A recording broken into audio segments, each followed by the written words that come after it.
Shout out to Mile High Minute, the best. You corrected it, so not podcast, best blog in the universe. Yeah, Mile High Minute, best blog in the universe. Hell yeah.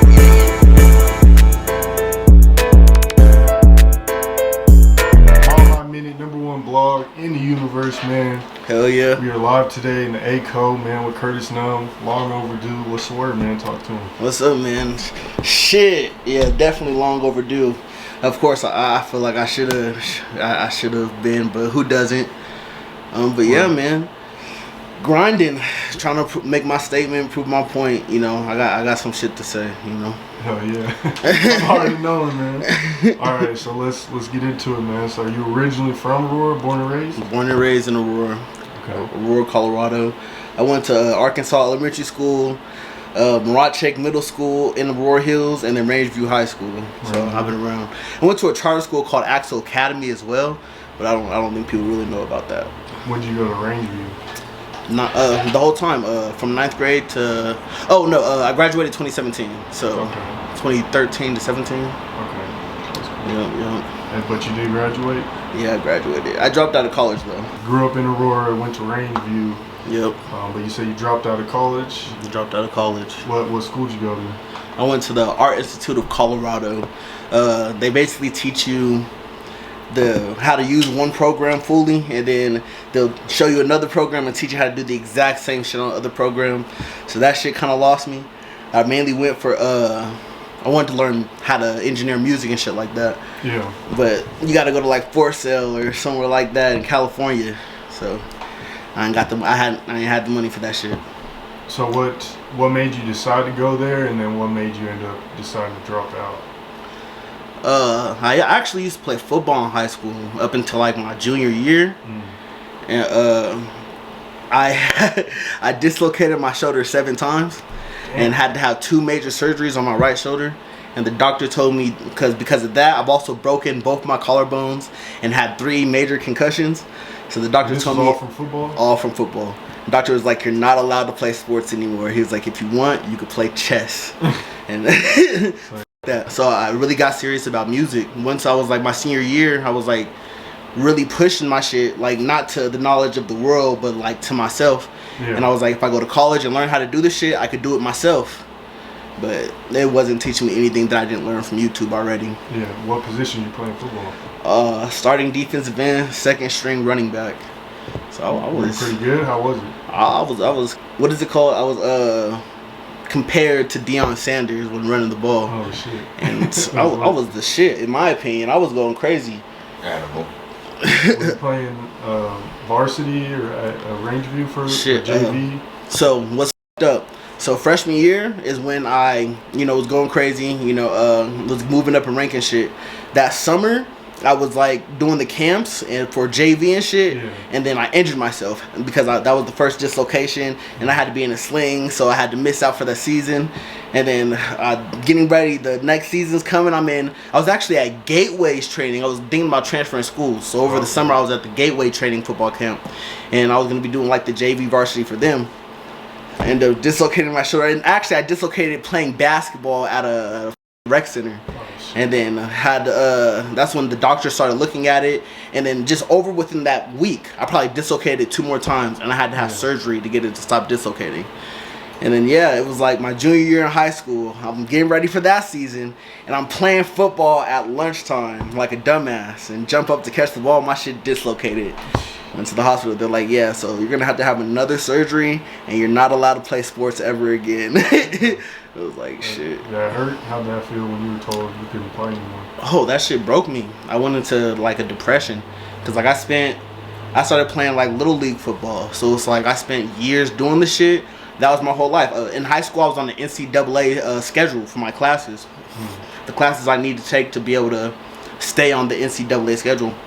And it was just like that was the most heartbreaking part. After I got the message from the doctor, they hit the school up. I got to school, they changed my classes. I only have 4 classes from a full schedule.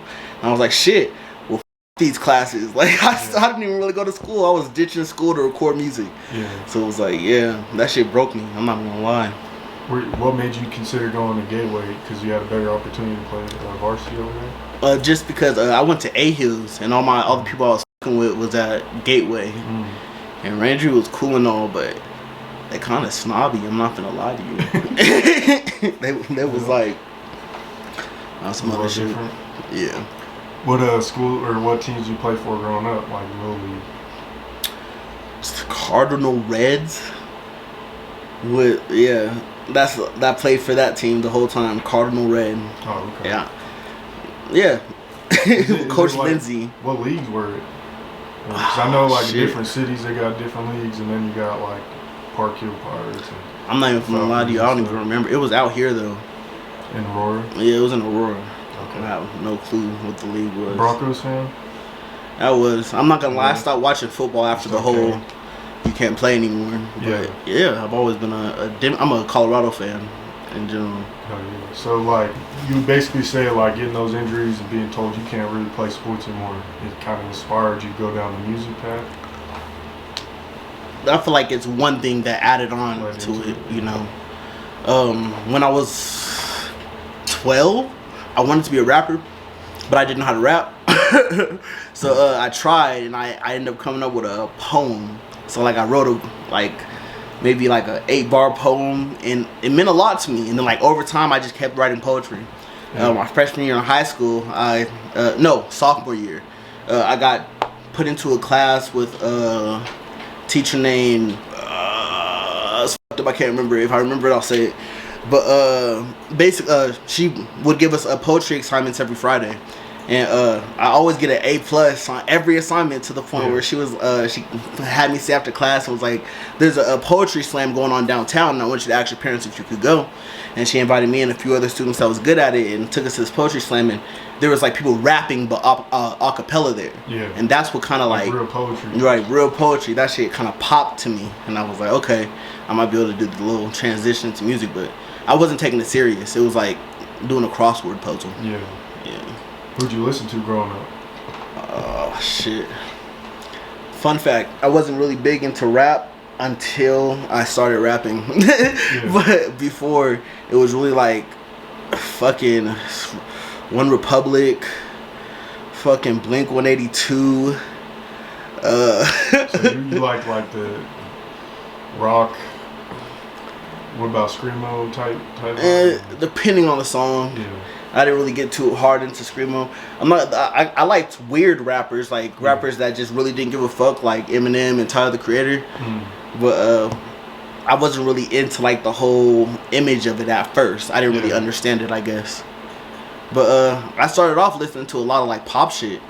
I didn't really. When I got into rap, it was Tyler the Creator and it was Hobson. And when Hobson dissed Tyler the Creator, I was like, oh, I fuck with Tyler more. You know, but that's how that shit started. But over time, the song that made me want to start rapping was "Blessings" by Schoolboy Q and Kendrick Lamar. And when I heard that shit, I cried. Like I was high as hell, but I was listening to it. I just felt the tear cut. I was like, I could rap. Now I could make you feel. But for real. And then from there, it was like, I've listened to everything. You could name an artist from here or not from here. I studied this shit. Like, I'm kind of insane. Like, I feel like you gotta be if you want to make it. You gotta be kind of crazy. Okay. Insane. Okay, so what was that? I feel like most people's stories kind of start out like, oh, I was freestyling with the homies in the car. And then I went to the studio. Like, what was that first moment for you when you like started recording and stuff like that? Like, how did it first kind of go? When I say alright, so when it comes to like recording, there was a part where I was recording serious and like, alright, I'll start like this. I was like maybe 17, 18 years old, and I've built many studios within my life. I used to have like a little studio in my closet. You know, I would rap on that, like just do SoundCloud shit. Alright, for the first funny story. So I would do SoundCloud shit, stuff like that. The first funny story. I eventually, let me see. No, this was low key before. So before I had a closet, I just had a USB mic, and I'd be outside and shit like that. My stepdad gave me a Pro Tools CD that didn't work, so I ended up getting a laptop and using the program called Reaper to just record vocals, shit like that, whatever. But when I really started telling people I wanted to be a rapper, turns out somebody else that lived in the neighborhood, the Ape, he was starting to, it was like before like the city knew him, he was just, nigga walk down the street just spitting. So it was like, you know, this nigga went hard. When I finally got into the closet and started recording songs, I fell out with one of his homies over some SoundCloud shit. The nigga dissed me. I ended up dissing him back, posting it to Facebook, and Devontae Taylor commented, was like, rap's not for everybody. So this was like the start of everything, and I'm like, damn, this nigga's good. I fuck with him, and this is like the first interaction. But that's just where it starts. So I got in my feelings and I dropped a diss song on the 8th. That was my first time I had a song that broke 1,000 views. And that made me happy. But at the same time, it was like, fun fact, the 8th, we're cousins because of my mom. So first time I met the 8th was because he came into my house and my uncle introduced him as my cousin. And then the whole rapping shit came. So after dropping the diss, and I'm like, I'm not even gonna tell the world that he's my cousin and that I know him outside of rap, because it's gonna look like I'm clout chasing. So that ass. So dropped the diss. It was getting views. That was the first time I ever got recognized was because of that shit. I was walking down like Mississippi and Sable, and somebody was like, "Hey, you be rapping on SoundCloud?" I was like, "Yeah," and they just start laughing at me. I was like, "Oh, they don't." With me. It was like negative energy. So it's like when I started this shit, it was all hate from all corners. I'm not even finna lie. And that shit motivated you. Of course, it did. It pushed me. So I had a point to prove. When was that? When like all the disses and all that stuff started? I feel like 2017, 2018. Okay. Like that's about the time I started too. It was like when the top artist in Colorado was Ox Dior. A little bit after that 303. I remember that he had that diss on like Steve's and Trey. Yeah, it was a little bit after that diss. That shit actually did kind of, I think it was. No cap. Okay. That was crazy times. I'm gonna probably try to parse it up too. Alright. No problem. No, Ox just be cracking me up. Oh man. Ox was a person that kind of kept me motivated. Yeah. No, he's talented as f***. I'll give him that. He's talented. Well, I met him at like the early stages of my career. So shit, I don't even know how to tell half these stories. So a lot of the studios that I built have gotten destroyed, stolen, pawned off, thrown in the trash. From like homies, like how? Okay, so the first time, both of my parents are bipolar schizophrenic. My dad is actually locked up for murder, and my mom is like, she had like a heavy drug addiction. So sometimes she'll go through an episode and trash everything to where the only thing I fucking own is like the clothes on my body. Like that shit's happened. It only happened once, and there was situations where it was like just life was hectic. Like because of my situation, I was able to go some crazy ass parties growing up, to where my shit got stolen and shit got broken and the studios got trashed. That's honestly why I started with other people. I was like, I'm done shooting my own videos. I'm done building my own studio. And I outsource for everything. Yeah. Because you kind of got, there's pros and cons to that, right? Like, when you have everything in-house, okay, you can kind of be a jack of all trades and work on your stuff. But then it's probably not going to be as quality as if it would be if you do outsource. You get that videographer, you get that engineer, like, different stuff. But, I mean, you brought up your parents and whatnot. Like, what was your relationship like with your parents, and what were some of the struggles you went through growing up? Well, let's start with my dad, because that's the craziest one. He wasn't really in my life a lot because, of his disability. What's fucked up about men is they don't get help. The reason my mom stayed in my life the whole time is because I had my grandma putting her in hospitals and making sure she was getting her medication. My dad's side of the family kind of just, you're a man, figure it out, and he didn't. So it was like with him, it kind of sucked because I was growing up being like when you have those illnesses, it's hard to see reality for what it is. So I was always told I gotta give him a little bit of leeway for not being in my life because of the disorders. To where it was like, I remember my 16th birthday. I guess for what I've known, he's been in jail for a long time, but I guess he was out of jail on my 16th birthday. 15th. And he called my mom just to talk to my mom. My mom was like, today's your son's birthday. You want to talk to him? He's like, nah, I'm alright. Like, just out of just not knowing. Or the conversation before that when I actually talked to the man, he's like, there's a button at the back of the Bible, and if you push it, it'll open other chapters, or your mama's a vampire. Like, it sounds crazy, but these are conversations I would have with my dad, and he'd be dead ass serious. And then fucking of course I had my step pops, but it's like just I share the name with him. My name's Kurtis Hodges, his name's Kurtis Hodges, but I put a K in the beginning of mine.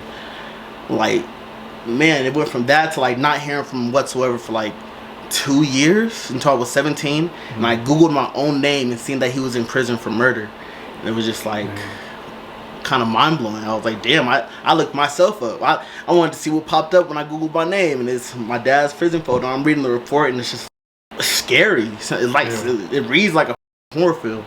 So it's like that was just with that. I don't know. I went through a little bit with that, just like a hurt and like hate for me having to find out because of Google. Like nobody wanted to tell me that my dad's firstborn child with the same name as him is in jail for murder. Like that shit was kind of mind blowing. Yeah. But with my mom, it was like she was more like an older sister than a mom because she was going through so much shit. She had me at like 16, 17 years old.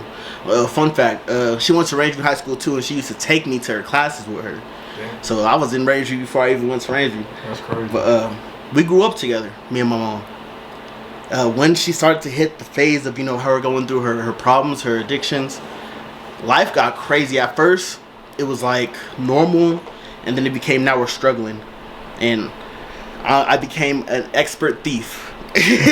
I would like make money by like stealing from locations. I don't want to say too much, and flipping the whatever candy or shit at school. And that shit. Yeah, it did, and it put my name out there a lot. It helped me meet a lot of people. But it got to the point where I was able to like pay my mom to throw parties and stuff. That's how I was known at first. Was I would throw a lot of fucking parties, and a lot of people seen it was like, oh, that's awesome. Like, you could do whatever the fuck you want to do. I didn't have a curfew. I'm 16, 17 years. I don't got a curfew. I do whatever the fuck I want to do. I'm grown in my house.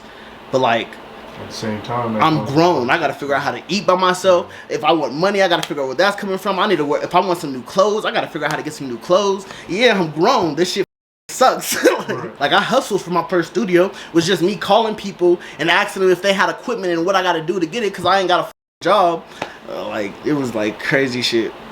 No, yeah, I feel like there's a lot of pros and cons to that life. Like, man, like the pros is like, yeah, you don't necessarily have all the rules and stuff. Like, you don't gotta be home at a certain time. And you can kind of have fun, but the cons is you grow up so quick, and it's like, you know what I'm saying? You feel like you might not necessarily have the love or the shit you really need as a child when you're growing up and shit. So there's definitely a lot of pros and cons when it comes to that lifestyle.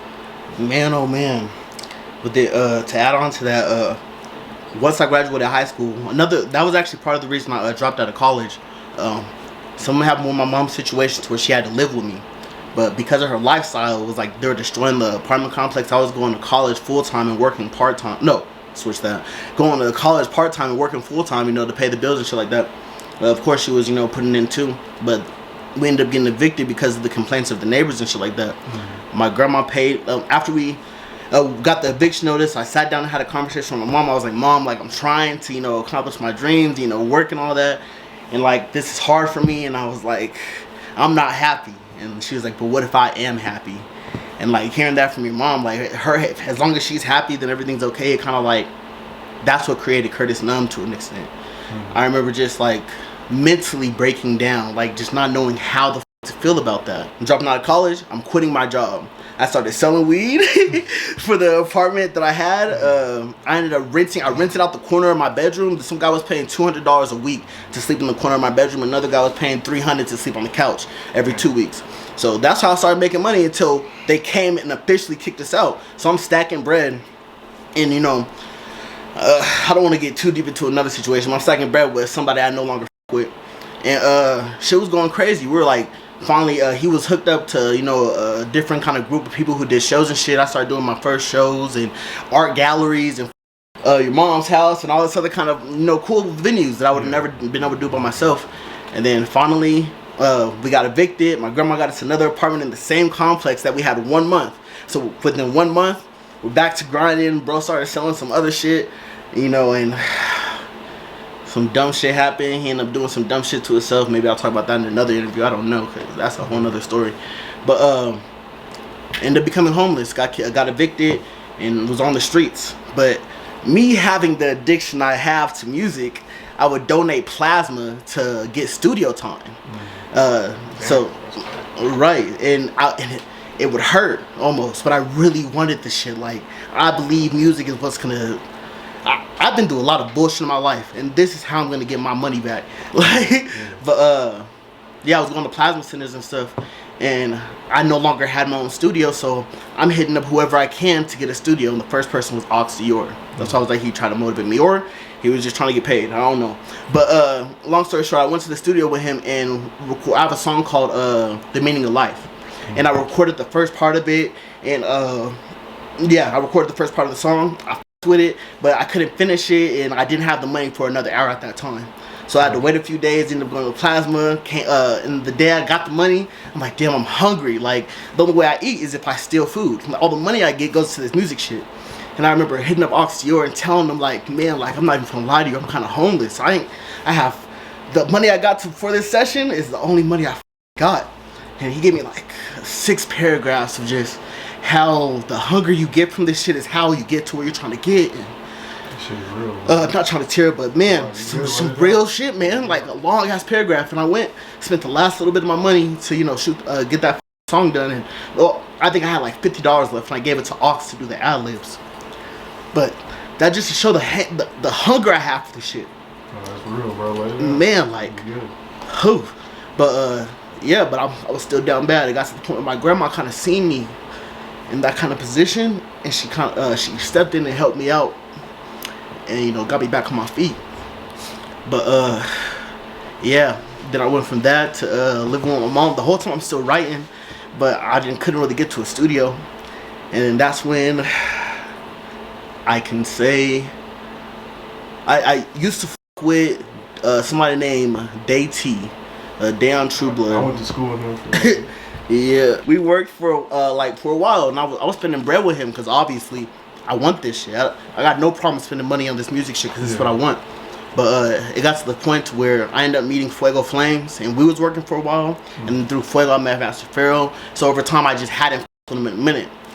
But he had no problem with that. I never really heard from bro. He might hit me up to try to get me to do a studio session, but never heard from him. It wasn't until a couple songs after the echo where he kind of reached out to me to do a song. But by this time I'm like, okay, I'm feeling the attention. My inbox is blown up. Right. I want $50. And he had a big ass problem with this shit. I'm like, man, I've spent hundreds of dollars with you, and you hit me up for a feature and can't pay $50? He was like, yeah, but I was engineering music. Okay, I'm writing it, know? Yeah. So no, that's why I feel like that's a bias. Yeah, that's a hot topic, but I'll leave it at that. But fun fact, it is because of him of how I got tied in with Pharaoh though, because I bought a beat from him. He was like, I gotta charge you double because I collabed with Master Pharaoh, and I knew who Master Pharaoh was before he knew who I was. So I bought the beat strictly so I could hit up Pharaoh and be like, hey, I just bought a beat you collabed on, and then I could get a few more from you, and that kind of started that relationship.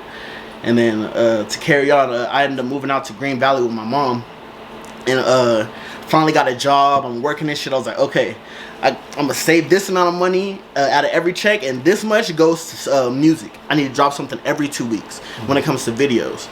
So I first, rest in peace, my cousin Vincent did the recording for my first video, and I hit up Master Pharaoh to edit it, and bro plugged me, only charged me like $30, and that's how I feel like the Kurtis Numb phase got started.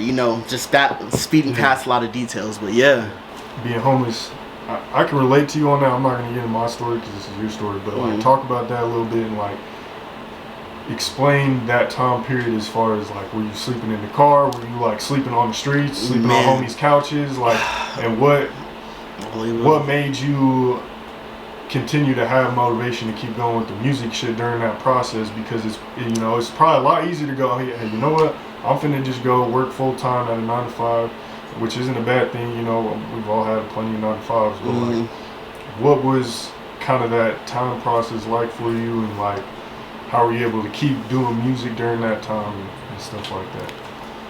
So, like, to answer your question, kind of all the above when it comes to, you know, finding somewhere to sleep. At first, whatever guy my mom was with, my mom was some nigga that was, you know, selling some shit. So I would sleep in the back of his car while he drive around and make sales.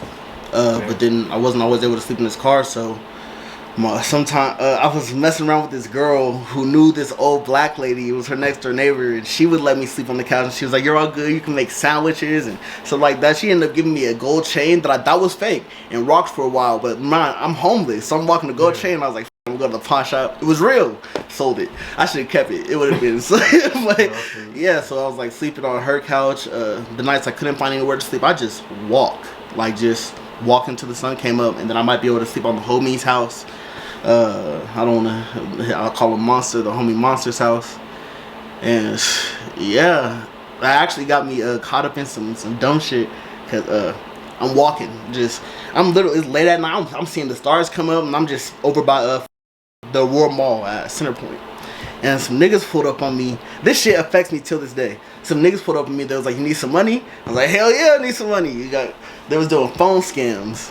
And then I ended up getting involved with that shit. Just to, you know, they almost gave me a band. I bought some new clothes and shit, and was able to get food and stuff. But that shit, my credit till this day, like that shit was terrible.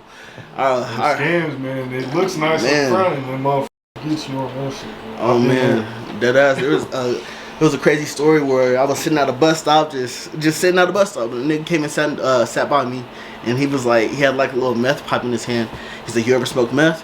I was like, "No." He was like, he was like, "Me either, but I started it because it keeps me warm." And it was like hearing stories like that. I did not smoke the meth. I didn't smoke that shit. I didn't smoke that shit. Because there's already enough addictions that are but just seeing shit like that, you know, it always like holds on to you. Like, you don't forget that shit. You know, people having to smoke meth to be warm, being high. They don't want to be cold in the winter time. Like that shit crazy to me. But you know, that time period of being homeless kind of changed how I looked at a lot of things, and how people treat you.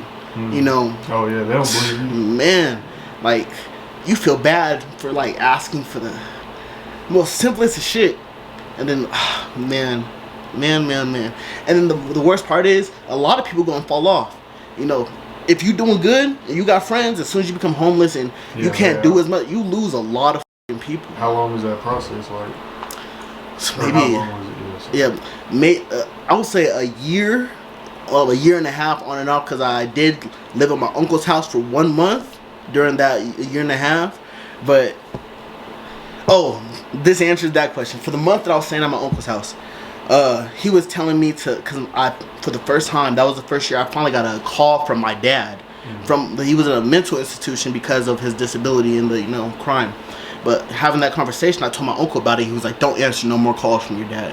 He was like, "When it comes to your mom and your dad, don't talk to them. Stay away from them, and that's how you're gonna better your life." And that shit was off-putting. And I was watching a motivational video of XXXTentacion just saying most motivational shit, and that somehow motivated me to leave my uncle's house, go back to being homeless, and donating plasma to go to the studio. But yeah, so. You'll do some crazy things when you're motivated. No cap. But that's actually, that shit got me a good, start to an extent. I'm not gonna lie, just having that motivation. How did you get back on your feet and not be homeless anymore? First, it started with my grandma. I couldn't help it anymore. I hate asking for help. Like, it's hard for me to ask for help. But I called my grandma and I was like, "Can I spend the night to spend some time with my little brother and sister?" And she let me spend the night, and I'm just down near her basement, just crying, just bawling my eyes out. And she sat down. She's like, "What's going on?" And I told her, I was like, "I'm homeless." I was like, "I just walk the streets at night. Like, I have nowhere to go." And she was like, "All right, let's get you on your feet." She helped me get my first job. I was working at McAllister's with all the homies. That is a fucked up place. They got shut down. That's how bad this restaurant was. But yeah, that's what got me on my feet was my grandma. I will always thank her for that. But yeah, I went from sleeping on her couch to meeting the mother of my child, and then sleeping on my auntie's couch with the mother of my child. And during that whole time, I'm like editing videos, or I was recording music still, like outsourcing on Fuego or whatever, and then I was editing my own videos. And you might see like two videos I have like at the early stages of my YouTube. If it wasn't for her, I'd probably still be homeless. That's real. Okay, so we'll say this. I know you had the music before the ACO. What was that song? Was it the ACO? That's all it was called, right? Just the ACO? That's what it's called, the ACO. What kind of led up into that song? Because when it first dropped, like, I mean, you kind of, it was like, I'll say this too. What I like about your diss records is that's a diss record I feel like I can post because it's rap. It's fun. It's competitive. It's rap. You know, it's fun. Competitive. Like, it's, you know what I'm saying? Like, you're not, a lot of artists nowadays are talking about dead people and this, that, and the third. I don't feel comfortable posting shit like that because I'm like, you know what I'm saying? Like, I can interview you, but when it comes to that specific song, like, I'm gonna stay away from that because I don't. When it comes to me, if I ever got anything negative to say about somebody else, it's within the business. I ain't talking about these people's personal lives. Hey, don't push me. But I wouldn't really. I'm not trying to talk about your personal life. I'm talking about the business that I had with you in the music industry, or how I feel about your art or your music at that time. But I do want to say, I feel like what led up to the ACO is because I wasn't really making rap music at first. I think it was like my third or fourth music video with Master Pharaoh. I recorded a song called Long Days, and it was some very sad, like, depressing shit, and it got me a lot of attention. You know, people were recognizing me and stuff for this song, and then I started doing shows with like these insane white people. That's the only way to describe them, because like they're insane, and like the mosh pits and living like just having that experience of like screaming on stage, and you know, I'm rocking the fuck out, and I was gaining a fan base, and I felt like I was really doing good. But it was like when it comes to the scene itself, to where what I see Mile High Minute posts or what I see people talking about, I'm like, not only are they not talking about me, but they're not talking about anybody that's around. Like, this is a whole nother category of Colorado that's not being explored, and it like kind of upset me to the point where I was like, I could do what they're doing. I could do that shit. I could rap. I could do the style. I could do all that shit. And that's what the ACO was I could do it, and I'm better than you. like pay the attention to me. We over here working hard, you know, and this is what I gotta do to get your attention. It was funny on that song. I actually said that the A Team as a whole was bad because the only good artist was 100 Pack Savvy and Ox Dior. I now retract my statement. I'm not finna lie. You know, I fuck with a lot of the artists, but at the same time, I knew me saying that would get an impact. I knew me saying that would get somebody's reaction because of how much attention they were getting at the time. So fun fact, that also made it to where I had my see, I keep saying fun fact, that also made it to where I had like my first conversation with 100 Pack Savvy, because it was like that whole big shit on social media where it was like he shared the post, oh, he went clout this bad, and it got a bunch of attention, and the people messaged me whatever. But I was outside the 7-Eleven on Mississippi and Sable with my girl, and one of his homies walked up to the window, and he was like, "You Kurtis Numb?" I was like, "Yeah." He was like, "Hold on," and pulled his phone out and handed me, and it was 100 Pack on the phone call. And that was like, I'm not gonna lie, I was low key shaking. I was like, "What the?" Cause in a star-stuck kind of way, cause I'm like, I've been listening to you for about a year now. I f with you. You know, I said on the song, I f with you. You're one of the best on the A Team. You know, it might have got taken out and out of context, but yeah, that's how I felt. And it was like having that conversation. He was like, "We good, bro." He was like, "I just want to let you know I see your hustle and I f with it, and this is that and that." That's why I'm happy that f***ing Numb Pack got to be created, because it was like that was years after the ACO, but it was like just to let the fan base know that there was no real beef. But that was a smart marketing move, and like I said, I know I've said probably 3 times already, but I like that it was like you spoke your truth, but in a friendly, cool way, to where like you ain't gotta deal with no real bullshit. Maybe some people will take it out of context, and you know what I'm saying, for real. But like, you know, you really just. I'm around. It ain't nothing more than like how you talk shit to a homie or, oh, bro, you're trash. And that kind of helps like the scene as a whole, anyways. Dead ass, more controversy, not to an extent. It's only controversy for the fans, but the artist should know what it really is. It's the business, you know. Right. So after that, I think that was the first time I posted you too. I think. Yep, it was. That was the first time you posted me. I was ecstatic. I'm not gonna lie. I got so much hate, but I was okay with it. Hey, when you get posted on all that, I mean, that's what comes with it. I didn't even mind. I was like, this is what's up. Another thing that happened because of that, 2 years after the Echo, Jordan Lucas bought the rights to that song. Really? So now I no longer get paid from it. He bought the rights to the beat. He owns, like, he released the beat using the original, and I bought the $40 version off of BeatStar, and he bought the full rights. Yeah. Oh my god. So so that song was a fail to me. Like it broke 1,000 views though, you know. But was that like? What would you say was the first moment you felt like you started to get some good recognition in the city? Some good recognition. It depends of what side, because I feel like there's really two sides to this shit.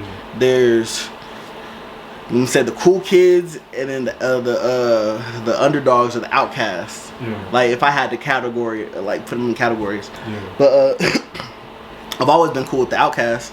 I've always been Kurtis Numb. Like in 2022, I think it was. I remember doing shows and people getting off stage and people like, I heard your last album and it made me feel this way and I relate with you. Can I get a picture with you? And it was like stuff like that happening where I performed at a Sweet 16. I got invited to perform for a bunch of 16-year-olds or, you know, just crazy shows. Like the love I've been getting, like face to face, I've always gotten. I get recognized, but when it comes to, you know, the cool kids, that shit didn't start to the Aurora album. Oh, okay. If I have to be honest. You dropped that last year, right? Yep, that was last year. The beginning of last year. Yep. I was thinking because you just turned 24. But anyways, so I know you just bring that up as far as the cool kids and the outcasts. So I have two questions on that, because before the interview you said that in high school, you know, you felt like you weren't necessarily popular like a lot of these rappers may be. So talk about that a little bit, and then I want to ask you the status that comes up every month of only the popular rappers getting noticed in Colorado. I want your opinion on that. But first, talk about that as far as like you in high school maybe not being as popular as a lot of rappers in the city. Is that how you feel? Yeah. So basically, like me within school, I was known for football. Like if you're on a football team, you might know who I was. But I didn't have a big group of friends. I didn't have a bunch of people know who I was. When I started rapping, I got clowned. Nobody supported me. Even my grandma was like, maybe you should just be a writer. Like no support from anybody in my family. So it's like, when I see how, like, I watch these interviews and stuff, and it's like, damn, that person had love from their friends, from their family. Nobody was clowning them. They believed in them from the jump. We're seeing what kind of connections they had just from knowing them, just from knowing somebody who had a studio or knowing somebody who had beats, to where it made it so easy for them. But for me, it was like, I had nobody. I was a sad kid that was by myself, always falling out with friendships. I've lost so many groups of friends. It's crazy. To where it was like, I had to figure this shit out myself. I spend bread. Like, you can't. I haven't built a relationship with anybody in this music industry without paying them. Like dead ass. Whoever you see around, except for maybe the homie Lawrence, I am paying that person. You know. So, shit. What was the question again? The next question was the popular status that comes up every month. Where people are like, I remember. Colorado only supports the popular artists; they don't support the talent. What's your opinion? Right. Actually, I just lost my train of thought. I'm not gonna lie, but I want to go back to where I was. But for me, I was feeling like, man, I'm grinding. I'm working my ass off to get to, you know, just somebody to like my post. Like, I'm spending so much money to get somebody to like my post. Like I said, I didn't realize I was doing everything wrong, but at the time it was like, man, like that shit kind of bugs my soul. And then I'm seeing these people who it's like, they drop a song and it blows the fuck up, and the song has no content. It's not about shit. There's no story to it. The video is just them in the video. I'm like, I put so much more thought behind my shit. Why isn't my shit getting the same recognition? I'll answer that question a little bit later. Yeah. But so it went from that to where I was one of those people who was every other month I should be on this list. You know, it took until I had to learn about my marketing. You know, I had to really pay attention to how I was releasing my shit. My goal at first was strictly controversy. Like, I'm gonna drop some shit to piss y'all off. I'm gonna piss you the off. Like, that was my whole goal. I'm not gonna lie. Yeah. But I would drop some shit like that to get a bunch of attention. But then the shit I drop after is like running low on numbers because they don't really care unless it's controversy. At least when I say they, the cool kid category don't really give a fuck unless there's controversy. Like that fan base. So what I gotta say to that is, I felt like when I got over it, when I stopped looking at it like, oh, they're just the cool kids. No, it's just how they market themselves. You gotta market yourself differently. You wanna be in that area. You wanna be seen by those people. Then be more entertaining. Right. Be seen. Find ways to market yourself to where that audience is gonna fuck with your music. Right. Otherwise, move. You know, that's just what's in Colorado. You know, that's kind of like I said with the Aurora album. I kind of wanted to push towards that. But no, yeah, there's some creative. What and before? Sorry, not to cut you off. And before the Aurora album, actually, I was making I was making noise with my videos and stuff. Still doing like the rock shit, like the Stop Me Now video when I had groups of people fake fighting each other. That was the first video I got. Yeah. Right, that was the first video I had that was reacted by No Jumper. You know, that was getting shared by A-Stacks commenting on the shit. Somebody who you would think would hate me because of some shit of a song, The Echo. So it's like I learned that it's you. If you want the attention, you want to be seen, then do something to be seen. Stop dropping some basic shit. Don't look at an artist and be like, oh, I could do that, and then do the exact same shit and be mad that you're not getting the attention that artist has. Do something different. So that's my best advice for that. Like, I used to feel them, but then I had to get out that box. Right. It was like that's a bad mentality to be in. That's hate. Right. You can't envy people. So for a second I thought that was your government name, but the numb part isn't, right? No. When did you decide to add that and then zoom up? So fun fact, I had like the fun fact, fucking shit. I had like the mindset of like being numb at a very early age. I like maybe like whenever the second Ninja Turtle movie came out, like the live action one. I can't remember what turtle said it, but they're like, the pain is all in your mind. So like with sports, that's probably why I injured myself so many times, because I believed even if I felt pain, I was okay. So that's how it started. But then after dealing with the situation with my mom and like my dad, the way for me to overcome it is believing like I have to numb myself. Like I can't let this shit break me down. I have to like almost not care, not give a fuck about the situation at all. The subtle art of not giving a fuck. Dead ass. So I think I went to sleep and woke up at 3 a.m. and for some reason wanted to create a logo, and I got the heart emoji out of my phone, and I like was tracing the word numb into the heart as many times as I could until one looked good. And I liked the picture so much that I changed my whole name to Kurtis Numb. I was like, at first it was Curtis Hodges, my real last name. But then I was like, nah, the numb kind of stands out more. So that's where the numb comes from. Man, behind a lot of the creative visuals you see with Kurtis Numb, and Masta Pharaoh, and the beats. Masta Pharaoh, man, what's the word? What's good with you, man? Shit. Just living the dream. Living the goddamn dream. You got some things to say? I'll start by saying, I think the thing about Kurtis that I respect a lot is he's not afraid to be the butt of the joke. You know what I'm saying? Like, a lot of people care too much. They care too much. They're too cool. And they can't be like entertaining. Yeah, well, and it's about being real, because you don't always win. Like sometimes you lose, and it's like being like free to express that and show it to people. I feel like is what makes that's like one of his best qualities.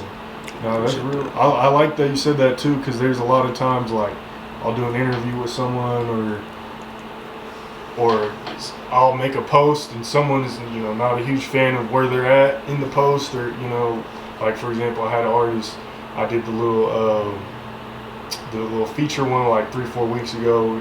Okay, if you were to make a Colorado hit, right, 500 here, 300. Yeah. I had an artist, he's like, oh, $100, like, bro, my feature ain't worth that. I'm like, it's not serious, bro. It's some good something to post to talk. Yeah, like your picture's on there. Yeah, you know, like, it's not true. Oh man. But to your point, like or an interview, cut this part out a certain way, which it's just like people be they overthink about like how they're viewed, or you know what I'm saying. So that's what I like that point that you bring up.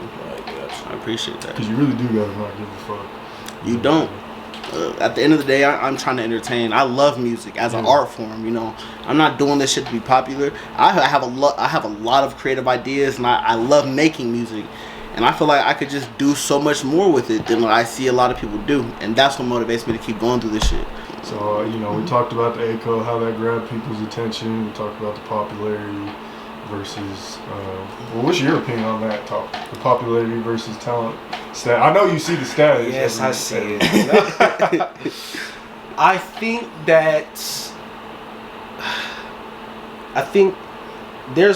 there's valid on the side of like feeling like you're snubbed, right? Right.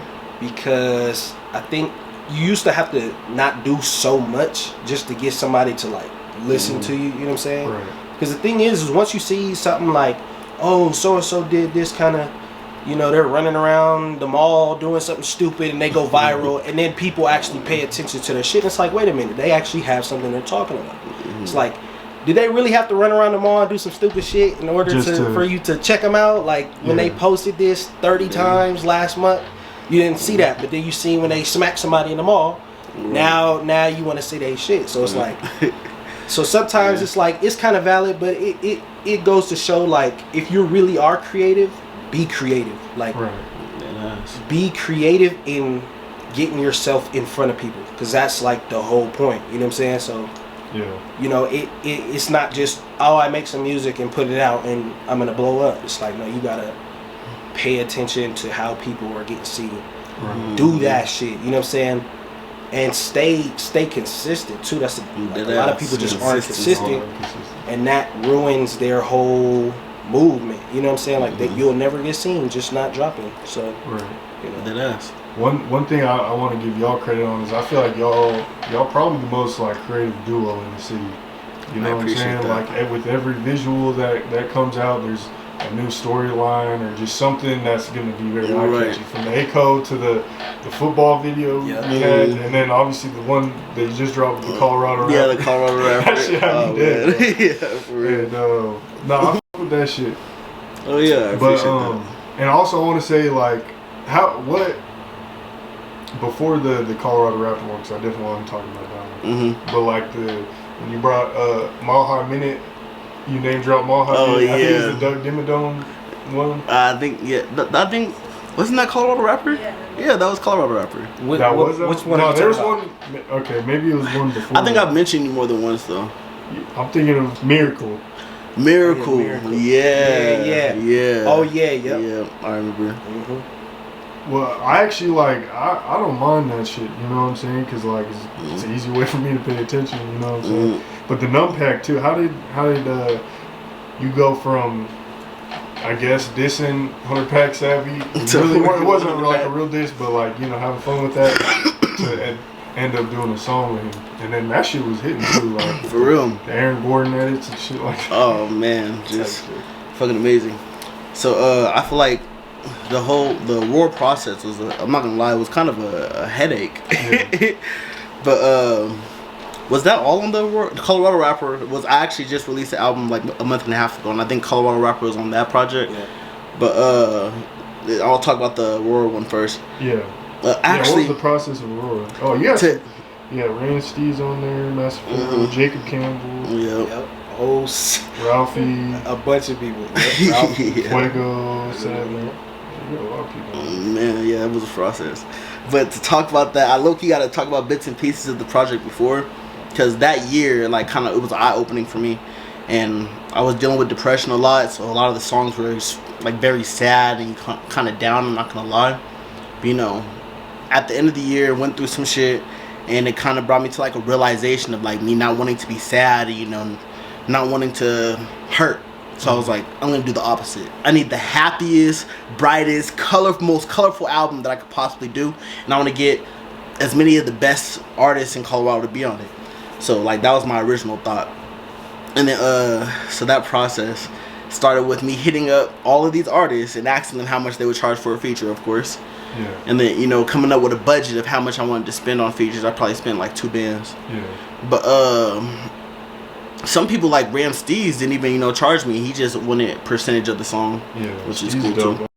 Yeah, for real. First and foremost, I just want to get this person out the way. I appreciate 100 Pack Savvy. That's what you asked. Yeah. So when I hit him up, I don't care about talking about how much I paid, but at the time he probably charged more now. But he charged me $300 for the feature, and you know, I recorded my part, and I remember writing it. I was like, damn, I just don't want to get blown away. I don't want to drop this song and then somebody's like, oh, 100 Pack dropped a song with a nigga trying to rap. Like, I didn't want that reaction. I wanted to be like, damn, these are both hard artists. Like, these are both cool, you know, rappers. So, I probably would spend like a week or 2 writing that shit. Just trying to I changed bars, like, was trying to perfect it. Sent the 100 Pack, and that nigga sent something fire back, too. So, it started there. And then, that shit was unique, too. That's what I liked about it. Like, you have your own unique sound and style. Mm-hmm. I appreciate that. Oh man, the 100 Pack video, it has a story within it. I don't even know if I'm ready to talk about how.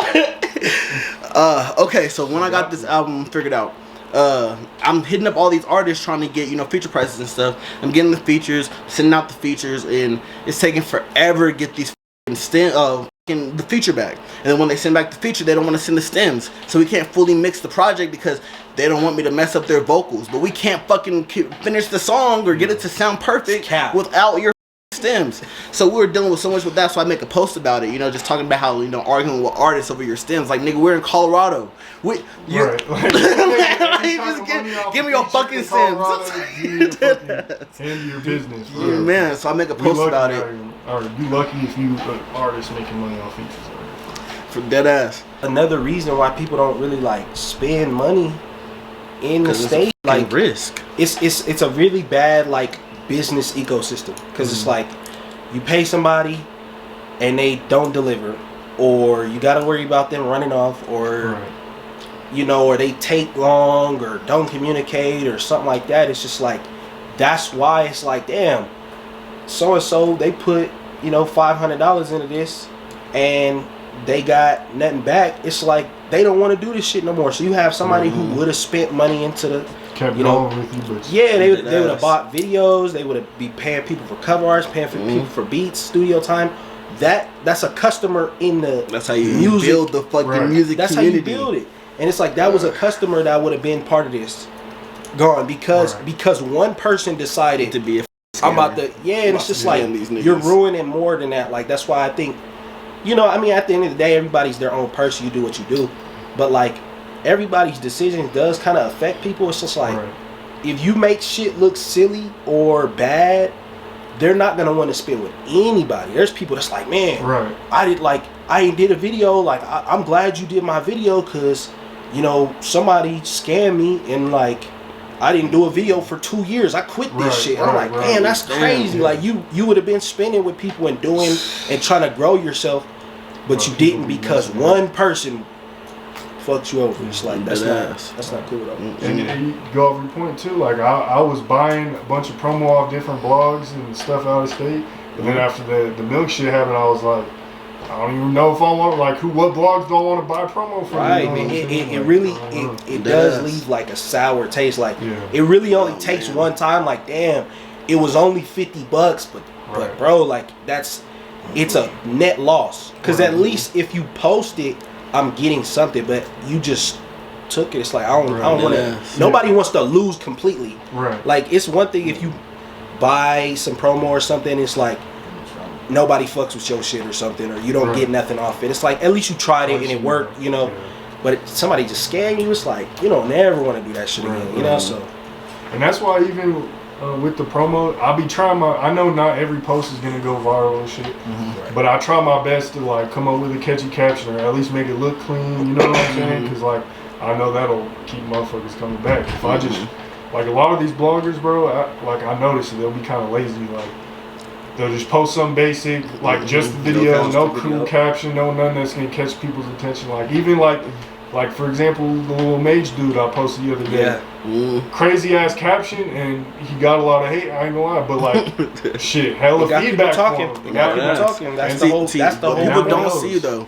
Like fucking Colorado rapper. That's crazy, bro. That's why I titled it that way. I was like, oh yeah, this is. But there was a lot of love in my inbox, you know, and there's even a few people in the comments, you know, standing up, you know, trying to, you know, say, you know, whatever. Right. But you only see the hate. Only the hate stands out. But your inbox be full of supporters. Your followers go up, you know. Yeah. So the niggas that hate, they gonna hate. They probably follow you to hate on any rapper.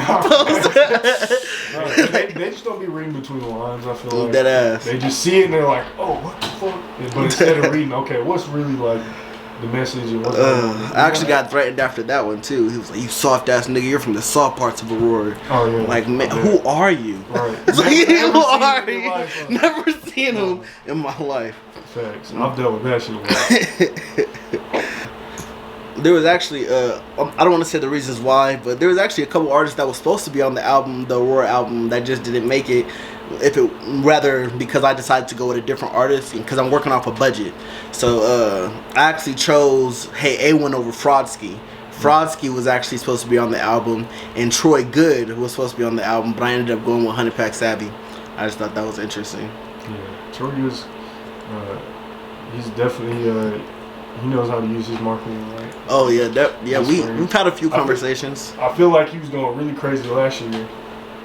Like the year 2022. Yep. 21. So I like to see him come back a little bit stronger. But, I mean, I've seen him though. He's been posting more recently, so we'll see. Okay. Anyways, the Colorado Rappers one. We gotta talk about that one. Cause like, bro, really did a whole spoof on like, I want to say Mohammed, but it's really just bloggers in general. Bloggers in general, and like what it'd be like. The Instagram posts and the TV. Oh, like, that shit was hella entertaining, bro. So I appreciate that. How do y'all become with these ideas? Is it like, do you go to Pharaoh with these ideas, and then you go to him, or and y'all just bounce them off each other? Like, it's like both. Like for that one in particular, it was like it was kind of like a parody, right? Like a parody on like how. You know how people do it, and then like that just gave me ideas. I was like, I'm gonna make it look like an Instagram post, like with the caption. And, you know, it's just because it's funny, because like, you know, people, they be in interviews talking all this shit. So I put the silly names and shit like that. It's just like I'll be talking some shit, boy. You know what I'm saying? So But when it comes to like the song in itself, what's funny is so the Aco song, Cal was like, I jumped into like this kind of sound ironically because I felt like I had a point to prove, but then I started to f with it. Then I did the Aurora album, and it was like I used that sound a little bit more, especially working with 100 Pack Savvy. You know, that flow and cadence, to where I started to feel like I perfected it. So with Colorado Rapper, I was like, I'm about to just go off. Like I just want to spaz. I want to spit. I want to talk my shit. And then all I could see is like, this is a Colorado song, like that. Before I named it Colorado Rap, I was like, this is Colorado in my opinion. Like what I'm rapping about, I rapped about unprofessionalism. I was like, one bar I was like, they buy a camera and now they think they're Cole Bennett. Like nigga had a camera 3 days, charging $800 for a fucking music video. You don't even know how to edit. So it's like, that's how I feel like the inspiration came. It was like, man, y'all need to realize. I feel like if we humbled ourselves, if even the top people in our state, if we all humbled ourselves and realized how if we worked as a community, the whole state can be bigger as a whole, which will get a lot of these names a lot more attention compared to, you know, what's going on in other states. You know, so I just wanted to be like, nigga, when I was like, you're only popping on my minute, I didn't mean that as like a downplay, but I'm like, this we started somewhere. Like you doing your shit, but you're not the top. We got here, and then niggas get to you or work with you and feel comfortable. They're like, oh, we're on Mile High Minute. I ain't got shit. I'm the shit. You see what Mile High Minute said about me? I'm that nigga. Yeah, I'm like, man, keep working. Be more creative. Yes, you got Mile High Minute's attention. You doing your shit, but do more. Nationally recognized. Exactly. That's another thing too, by the way. Like anybody who's made it to the list, like strategically. Once you like, boom, that post goes up, because that's like always the biggest post of the year, probably. Dead ass. No, and it's like for the community, dead ass. Drop right now. Right. Everybody's looking. Capitalize on that, right? Mm-hmm. Usually people, oh yeah, you know, they just kind of chill. They post it on their story, and they're just like bullshit. Right. It's like, bro, right now is when it matters the most to be seen. To you know what I'm saying? Like that kind of speaks to that complacency. It's like, bro, that's not it. Like. That's the beginning. Getting a post by something big or some shit like that. That's the start. Right. Go. You feel me? Like go from there. So, yeah. That's real. When it comes to the list shit, I honestly be even annoyed. The only reason I still do them is because I'll still get requested to do them. I'll be annoying myself. You gotta do them. You gotta play the game. You know, that's all it is. You got to. I'll be annoying myself, and I'm like, I really gotta deal with another 24 hours of death threats. You know what I'm saying? I'll be like, fuck. It's part of it, bro. Right. It's part of it. Honestly, it's all just an opinion, really, at the end of the day. There's no one stat. This is what I always tell people. There's no one stat that's like, this person's a top rapper. You know what I'm saying? Right. Like, I just be throwing it out there, like, these are some dope artists. But I've seen a lot of artists get complacent, you know, they just stop dropping. You know what I'm saying? After being on the list or whatever, so... Well, and that's the other thing too that people gotta like realize is like we're never talking numbers, right? Because like if numbers was the point, like there's people that like nobody talks about or people don't know that they're from the city or that they're from here. Right. Crazy, you feel me? Like, and it's like there's like a bunch of people though. It's like people don't know them. Right.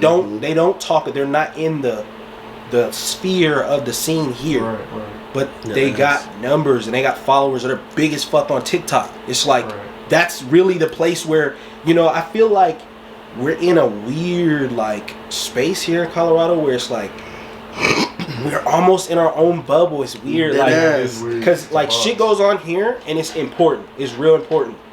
But it's like not important to nowhere else. And the shit that's important to everywhere else, like bro, if you're big on TikTok, that reaches the world, and you can get, you know, like that's how people get deals now, everything. People here don't use TikTok. Like it's not important here. Like it's not important to use TikTok here. It's just not. You feel me? So it's like I just got started. Type shit. And we all, you know what I'm saying? Like I mean, me included, but it's interesting because if you play the game of trying to be seen here, you're playing the wrong game. You know what I'm saying? Like you really are playing backwards because it's like, damn, this only matters to these few people, you know, and it feels good because you see it and these are people you know, but it's like that's the wrong game because they're really behind. So switch it up. You know what I'm saying? Yeah. Well, and that's why like, you know, people like Trev, they don't really give the list. You know what I'm saying? Right. He's, you know, although he may not be like nationally recognized on the rap shit, he is making national moves when it comes to writing or the Nuggets, you know. Yep, that's and that's like huge. That's way more like I feel like he's definitely, you know, one of, if not the biggest artist in Colorado. The first time I even met or heard of Trev Rich, I was at the Aurora Mall with one of my homies named he actually passed away, but his name was Udell. And we're walking past the Mile High Jewelers building or whatever the area. And he was selling CDs out of the jewelry area. There was this long ass line. The homie's like, let's stand in line to buy a mixtape. I'm not gonna lie, I was like, well, I could just look it up on YouTube. Like, I could just play it this way. And as I'm listening to all of his songs on YouTube, we're waiting in this line, and the homie bought a CD from him. And it was like, I was like surprised. I was like, I've never seen nothing like that, especially for a local artist to be selling CDs out of the Aurora Mall. That's amazing. Yeah. And you didn't even have to know who he was to sell a CD. We didn't know who he was. We bought a CD, so it's like that's motivational, you know. Right. What is your guys' opinion on the scene as a whole right now? It has potential. It's going up a lot. Like, I feel like we're on the brink of some big shit. I mean, like, there's so many ways you could criticize it. You feel me? Like, obviously, but we are on the. There's something coming. Like, I feel like there's a few artists out here who's right here. Right? Yeah. Literally. Their song. Well, you know, everybody like a song away, right? But there's some people that it's like. They get the right place, bro. You know what I'm saying? Like, you are right there. And that's why, like, you know, that's why I like how we work, because we're super creative. So it's like, I damn near be wanting to, like, hit people up, like, hey, bro, you should do this. I think this would be the hardest idea, I swear to God. But it's like, sometimes I feel like it comes off like you trying to tell a nigga what to do. Right. So it's like, oh, I don't want to do that. But sometimes there's some people I'm like, bro, you don't realize it, but, like, this is a thing that if you do this, I swear, like, this is a trend, because it will work. But I know, to go off your point, I've been telling Savvy to do a remix to, because he's always known for the remixes. Yep. I've been telling him to do the remix to the song from the dudes who were from Denver. Whoop, there it is. I've been telling him to do like a remix to that, just because that's some Denver shit. Yep. Like, little shit like that, or like, I feel like if Savvy really stays on people's necks, like, he could. He'll go crazy. Because, like, he's talented, but I think he can work harder. You know what I'm saying? And the city loves him. Like, love him. Right. With the heat of when I was like, I paid the $600 and I don't regret it. Yeah. Off that song got me onto the what was first, BFB or Lil Tyler? That was Lil Tyler. That song got me onto the Lil Tyler show, where I then performed with 100 Pack Savvy on stage, opening up for Lil Tyler. And it was like just off the heat of that song, and somebody seen me perform with 100 Pack Savvy on that stage and invited me to open up for BFB the Pac-Man. I talked to his manager, got the price for the feature, got a feature from BFB the Pac-Man off the heat of the song with 100 Pack Savvy. You know, opened up for BFB the Pac-Man too.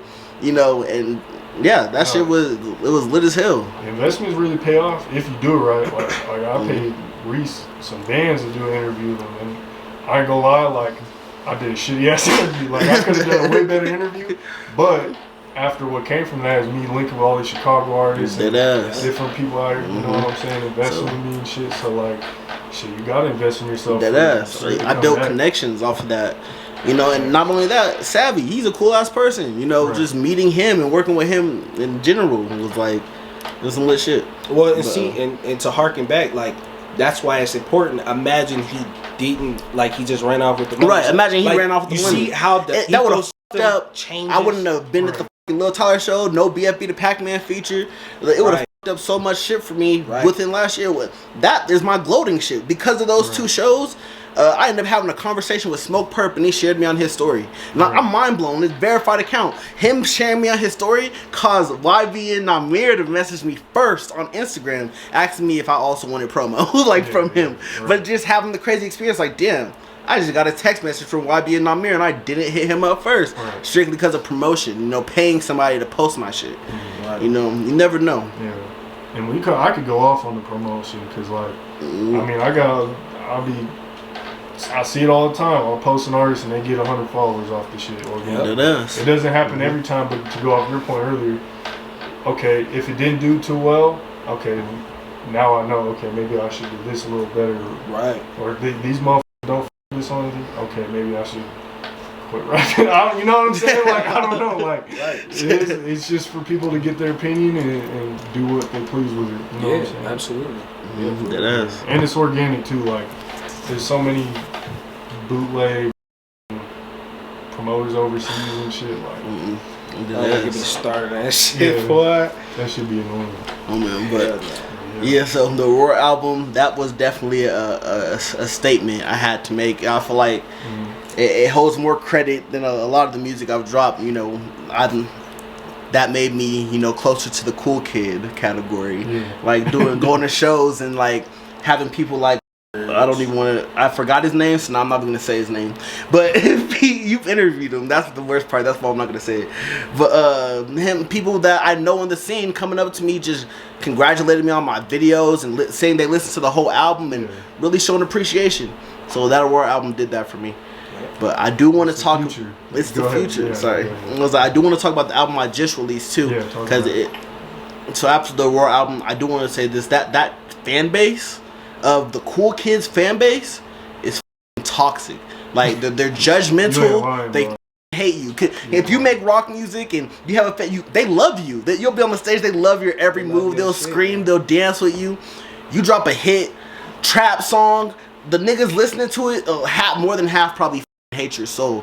Like there's niggas that like it, but then there's so many people who are envious. Even if they like it, they're envious of you having it. Like that weird.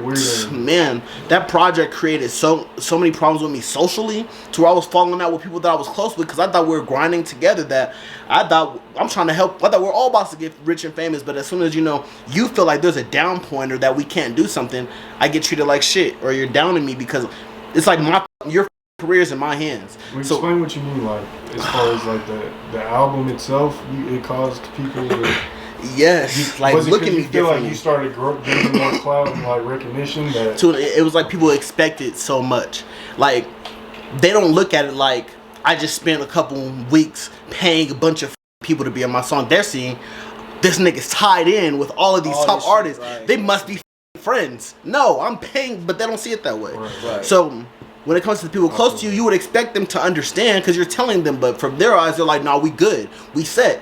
And as soon as you're doing something that they don't want you to do, or you react to something in a way that they don't want, they go off the wall. It's like either they think you're full of yourself because they see the attention you have, or they become full of their self because they feel like they should have the attention. Right. So it's like, it got me a lot more attention. It got me a lot more respect in the city, but it made the people that was closest to me turn on me, like over dumb shit, like put me in some dumbass situations too. That's why I actually had to take a break, because I dropped that album and then I got the feature from BFB to Pac-Man, and then after that my goal was gonna be to get that video shot under any circumstances, but some dumb shit happened which put me in a up situation to where I was about to lose a lot of shit, and I had to stop for a while. But that's what led me to this project. Over the time, because I wanted to quit, but then I knew I couldn't. I was like, I've spent so much bread, I've done so much, I have to keep going. And this project explains not only the why I quit, the situations I went through with those people, and it explains how I feel now. Colorado Rapper was on that project. It's just me. It's me. That's why it's called Numb Again.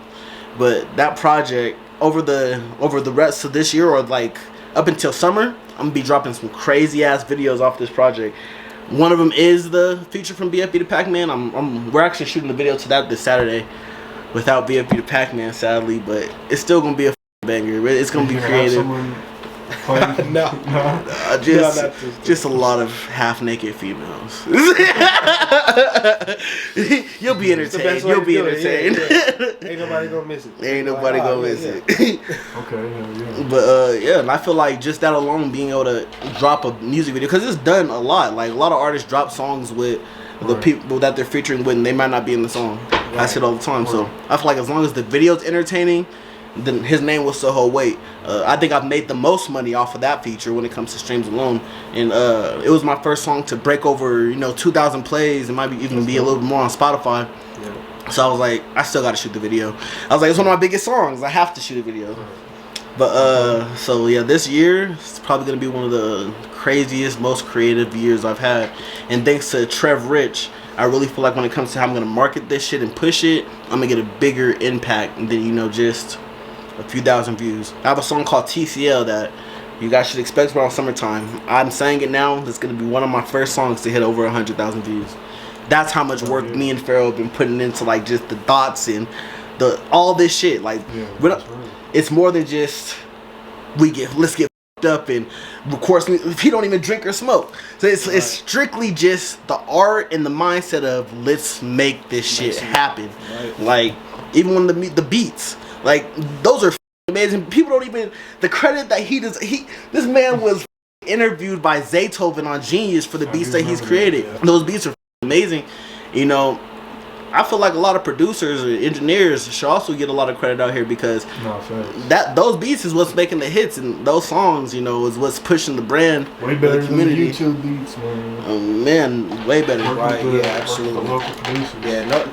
Well, and see, and that's another thing too. I don't know. Maybe I'm just like out the loop. This is just a little side note. Yeah. Producers in the city, what are we doing? Like, why are we working together? Like, the rappers feature and shit all the time. I have not collabed with like mostly any producers. I barely be knowing about them. I'll find out about them or something. They're very quiet. And it's like, I understand that, like, producers, you know, they're usually behind the scenes, but, like, I don't be seeing them niggas nowhere. Like, you know what I'm saying? Because I'm an artist, too, so I'm out in all the artist spaces. And it's like, I never run into people who are like, yeah, I produce. Or if they do produce, it's like on the side or something else they do. It's like, I was a producer first, so that's like my main shit. I don't be seeing them like out, so you know what I'm saying? If y'all watching, I definitely want, you know what I'm saying? To collab. Yeah. Okay. There needs to just be more talk in general. So yeah. Maybe I'll be making producer list or something. Yeah. I see out there. What is it? Gold Island. Gold Island. Yeah, they was doing. I don't know if they dropped those lists, but yeah, producer list. I'm like, because I seen some people tagging them. Like, I know about some of them, but I'm like, I didn't even know. Like, are you talking about the dude, the Denver Spotlight? Oh, it's Denver Spotlight. Yeah, that's what I'm talking about. What was up with that? There was like 100 lists. Like, he started with like 5 or 10 or something, or like, but then I looked and I was just like, all right, bro, like. This is I don't even think that nobody does this like best lighting person like all right bro just lighting person. No, I doing that shit. I'm like, and then he just went to go somewhere. I'm dead. He probably was like I ain't finding all this shit. But no, definitely no shit. You know, because I mean, you know about artists, we know about the videographers. Those are like 2 big things that like they have names, you can see them, they're out here. I don't be seeing producers that much. There's even a few like engineers I think have some decent names too, but like Nick. Yep. But yeah, certain producers I'm just like I want to see more. You know, like I want to know more. You know, it's like because there's certain people it's like I shouldn't ever hear. I think that's one reason like people talk about like Colorado sound. What's the Colorado sound? You know what I'm saying? It's like that's probably part of the reason why. It's like there's certain people it's like where'd you get that beat from? Like, next time you talk to a rapper or something, ask them who made these beats.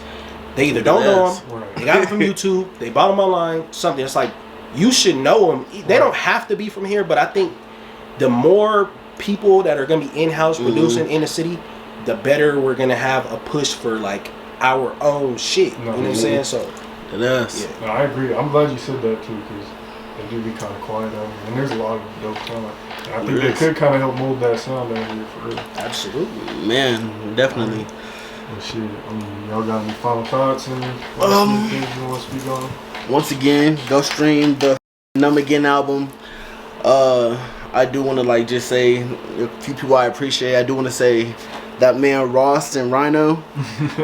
Just even when I have no attention and I'm dropping these most basic ass videos, you know, I've had his support since then. Before even everybody else knew who he was or was trying to give him his credit, you know, I've always noticed him. So I want to shout that guy out just because he be doing his shit. He's real tapped in. He is. There's certain people I'm like, how'd you even find this guy, bro? Like, but the thing is, like, he usually finds people that are good though. Like, I don't usually ever see him post some shit that's like just objectively bad. It's be like, okay, this is kind of amateur, but like they're doing something. They're trying to do this shit or something. Like, he be finding people. He's real tapped in. He be working. I respect his work ethic. I couldn't do that. I ain't gonna lie. Type shit. I don't know how he be scouring the web. Like, bro, how do you? This person, they just dropped their first song and you posted them. Like, that's crazy. Like, he's always been cool, hella humble. He always gives me my flowers too, so I gotta give him his flowers. Absolutely. Let me see. Of course, you know, I want to shout out Fuego. That man kind of somewhat helped me build my sound. How you were talking about how, like, at first I sounded a lot different than how I sound now. When it comes to Fuego and Pharaoh, those were definitely the people to help me. Because, you know, a lot of people, you'll go to the studio or you'll work with somebody, you record something, and they give it to you. But when it comes to, you know, them 2 people in particular, they'll tell me to record it again. It's like, nah, bro. It's like, nah, bro. We probably trashed so many songs just with being honesty, and I love the honesty when it comes to, you know, the work of people I work with. Deadass. Shout out my son Royal, of course. That's the most. That's my backbone. My first album was actually named Royal, and that was like to just signify, you know, how much of an importance he is to this music shit. Cause when I found out I had a kid on the way, that shit it was two options to either stop making music or take this shit serious. So I got really serious after my son was born, and that's when, you know, I was making moves. I've been grinding.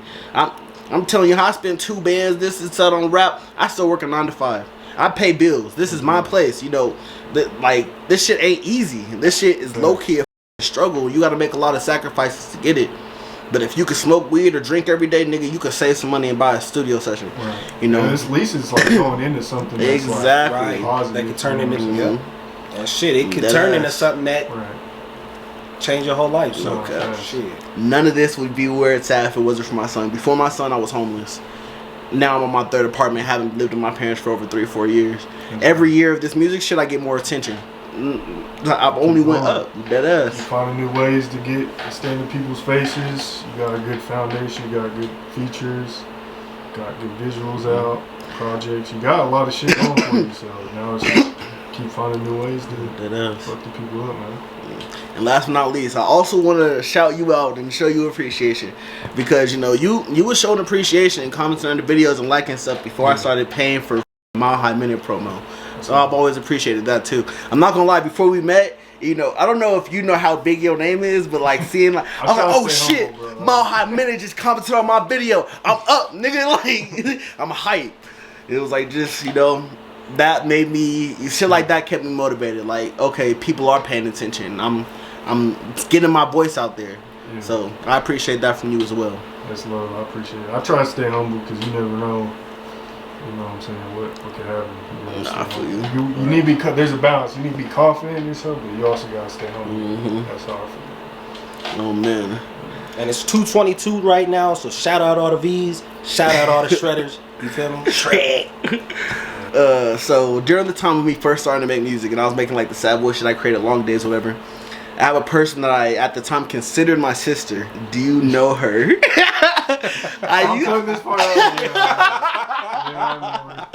I used to send her. I used to try to convince her to give you my music. Yeah. I'm like, just show him this song, play this shit for him. I think she used to tell me about somebody. She was telling me about JT. You. Oh man, she was like, yeah, he didn't want to hear it. I wouldn't say that. I don't know how hard she tried, but I mean, we hung out a couple times in the past. You know, so that's funny. Man. Wait, that's your actual sister? Oh no. I just call her sister. We have like. Yeah. We known each other. I've known her since she was like 11, so I just known her for a long time. But no, that's not my sister. Shit, I low-key used to kick it with her when I was home. Really, I mean, I slept in my office at that time. Like, I feel it. Back in like 2020-ish. Yeah, bro, I didn't have like an actual place. I used to sleep in my office. I'd go to the sink, bro, wash my hair, go to the gym to shower. Like, so when you were saying that shit, I hella felt that. I was like, I was sleeping in my car, sleeping on the homie's couch. I definitely been there. So. Oh man, yeah, that shit. But shit, that motivated me with Mile High Minute for sure. Oh no cap, that shit only supposed to make you go harder. That's how I feel about all this shit. Like, you get mad at something you see, then work harder. You mad, like, for you mad that Mile High Minute's promoting this artist over you? Work harder. Do something. Get your point. Like, imagine if I stopped at the ACO. You know? If I was like, oh yes, they see me now. Yeah. And I kept that same energy and I never progressed or got more, you know, or did better. To the point where finally, Trev Rich has followed me back on Instagram. That's after Colorado Rapper. I was like, I did it. I was like, I got the follow back. I remember when Trev finally followed me back too. I was lit. I remember that. Because, you know, when I first started, he was already doing his thing. Exactly. I was bugging him to do interviews and like it wouldn't work out. AP, I was bugging all the time. No one was going for it. And then like, I don't know, just, you know, kept working. For real. But alright. Well, hell yeah, bro. People know where they can find you at. Kurtis Numb on all platforms. Doesn't matter, TikTok, anything, Kurtis space Numb, I'm the only one. Check me out on all streaming services. Hit me up on Facebook if you want to work or, you know, do any kind of business. I do charge, but I am reasonable and I'm creative and I'll work with budgets. Okay. Hell yeah. Stay tuned. Shout out to Mile High Minute, the best. You corrected it, so not podcast, best blog in the universe. Mile High Minute, best blog in the universe. Hell yeah. Yep. You can follow me on IG at Masta_Pharaoh, MASTA_PHARAOH. Masta Pharaoh on all platforms. Stream Numb again. Stay tuned for some new shit. You know what I'm saying? Same thing. I charge. I am reasonable. Videos, beats, mixing, anything. Shit. Shout out Mile High Minute. Best blog in the universe. Appreciate that. Make sure to go follow Kurtis Numb and Masta Pharaoh on everything. Instagram, Twitter, Facebook, YouTube. All that links be in the description. Mile High Minute. Yes, we do charge. We are reasonable. Yeah, make sure y'all go follow them on everything. Follow Mile High Minute on everything. Instagram, Twitter, Facebook, YouTube. All that. Mile High Minute, #1 blog in the universe. Actually, first, make sure y'all comment down below your favorite song/video from Kurtis Numb and Masta Pharaoh. Hit that like button, hit that subscribe button, hit that bell button to stay notified when the latest news drops. Mile High Minute, #1 blog in the universe. We out. Appreciate you.